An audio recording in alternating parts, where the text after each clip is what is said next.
It was May 8, 1968, when Scotland Yard stormed a house in East London and shattered the illusion of invincibility the Kray twins had carefully crafted for over a decade.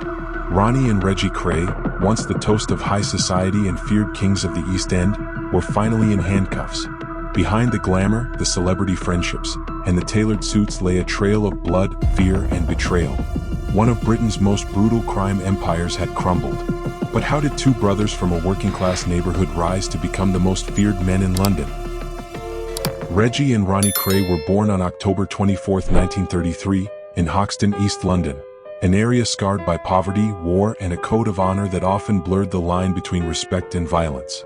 The twins, physically identical but psychologically distinct, grew up idolizing boxers and gangsters, men who commanded respect and instilled fear. Their father was largely absent, and their mother, Violet, doted on them, nurturing an unbreakable bond between the two. As teenagers, the twins channeled their aggression into boxing. Reggie, calm and controlled, showed promise as a professional. Ronnie, prone to violent outbursts and later diagnosed with paranoid schizophrenia, was more volatile. But outside the ring, both were drawn to street fighting, extortion, and petty crime. By the early 1950s, they had founded The Firm, a criminal organization that would soon dominate London's East End. Their empire included protection rackets, nightclubs, gambling dens, and loan sharking. But what set the Krays apart was their ability to blend brutality with celebrity. They rubbed shoulders with actors like Frank Sinatra, politicians, and even lords. To the public, they were charming gangsters, London's answer to the American mafia. Their crimes were many, but two stood out as the most cold-blooded and defining acts of their reign. On March 9, 1966, Ronnie Kray walked into the Blind Beggar pub in Whitechapel. George Cornell, a member of the rival Richardson gang, sat drinking at the bar. Without hesitation, Ronnie approached him, pulled out a Luger pistol, and shot him in the head in front of a room full of witnesses. Cornell slumped over, dead. The act was brazen, public, and designed to send a message: the Krays were untouchable. A year later, Reggie Kray committed an equally chilling murder. Jack the Hat McVitie, a small-time crook who had failed to carry out a hit for the firm, was lured to a party in Stoke Newington. Reggie, drunk and fuming, plunged a knife into McVitie repeatedly. The killing was messy, rage-fueled, and ill-planned. The body was wrapped in a carpet and hidden, but rumors spread like wildfire. These murders were not just crimes, they were cracks in the armor of the Kray Empire. The twins had always relied on fear and silence, but now they had gone too far. Whispers turned into testimonies. Detective Superintendent Leonard "Nipper" Reed had been tracking the Krays for years. Known for his tenacity and clean record, Reed was the antithesis of the corrupted officers who had turned a blind eye to the twins' activities.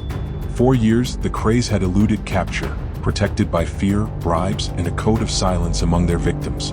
But Reed bided his time. He gathered intelligence, interviewed frightened witnesses, and built trust within the East End community. The breaking point came when Ronnie's erratic behavior became impossible to ignore and members of the firm began defecting. Reed pieced together a case that linked the Krays to multiple crimes, including the murders of Cornell and McVitie. Surveillance, wiretaps, and insider testimony formed the backbone of the prosecution. In May 1968, police launched coordinated raids. The Krays were arrested along with several associates. In custody, Reggie remained cool and calculating, while Ronnie grew paranoid, convinced the government was conspiring against him. Ronnie Kray was a deeply disturbed man. Diagnosed with paranoid schizophrenia, he suffered hallucinations and delusions of grandeur. He believed himself to be invincible, a chosen one.